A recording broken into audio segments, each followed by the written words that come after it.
કાળી સૌદેશ નથી ભૂત થાય એવું કહે ને, તો એક જણો કાળી સૌદેશ નથી તેની કોથળી પી ગયો. ભૂત એટલે શું કહેવાય, આ જોઈ લેવું છે.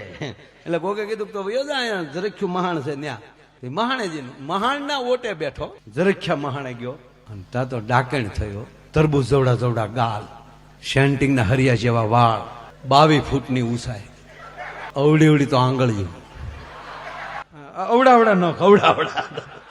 રાજા માપમાં કઈ ભૂલ હોય કહેજે પાછું. અને ઓલો કોથળી પીને બેઠેલો, ઓલે હા કરતે કરતે આવી તો બેઠા બેઠા આવો આવો બેન બે બે. ઓલી ડાકણને પરસ્યો વળી ગયો, મરદનું ફાટ્યું, મને ભાડેતા જેમ શીફડું ફાટે એમ ફાટી જાય. અને આને કઈ અસર નહીં. ઓલી વધારે કરી, હા ટાઈમ નો બગાડો ખોટો, ફેરવાની એમ ફરે નહીં, છાટું હોય એમ થાય. પછી ડાકણે કીધું કે તને બીક નથી લાગતી? બીક ક્યાંથી લાગે, લગ્ન થઈ ગયા આપણા. હવે એને કેવું ફટકારવું છે.